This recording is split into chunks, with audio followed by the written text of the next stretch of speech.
就好多朋友仔啦，打拳啦，我哋 BP 同學仔打拳甩臼係嘛？咁啊，或者有好多朋友仔咧，佢打籃球啊，又係甩臼喎，成日甩臼喎。咁啊，仲有最近有話超哥咧，就好似 Kobe Bryant 巴基列斯腱咧整親，做咗手術啊。咁我哋唔單止咧係可以用奧利拉泰克池少能儀咧去促進我哋嗰個新陳代謝、血液循環啦，同埋加速嗰個關節筋膜愈合，同埋咧減少嗰個骨質流失啊。咁咧，你甩臼嘅時候咧，當然啦，最緊急嘅情況就係即刻馬上睇醫生做翻一個復位啦。復位之後咧，其實咧會好容易再甩臼嘅，即係你做翻嗰個劇烈活動。咁我哋就建議咧，唔單止係要用呢個奧利拉泰克池少能儀去提升身體嗰個溫度同埋嗰個細胞自愈能力啦。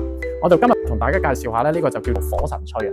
譬如你腳痛咧，就可以吹隻腳啦 ，OK， 膝痛啦，甚至乎咧肩頸痛啦，或者你有富貴包啦，都係好有效。跌打瘀傷，特別咧就係如果你甩臼咧，咁你就可以開住呢一個火神吹啦。咁有1至3檔嘅，咁你可以近距離去吹嗰個甩臼位。點解啊 ？OK， 咁佢咧唔單止可以加速嗰個傷口愈復啦，促進嗰個細胞新陳代謝啊。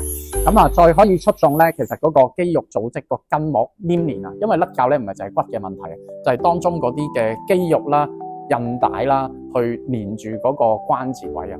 如果你都係有肩頸痛啊、甩臼啊，咁啊歡迎嚟到我哋嘅體驗館啦，試下呢個免費嘅 P90療程同埋呢個火神吹啦。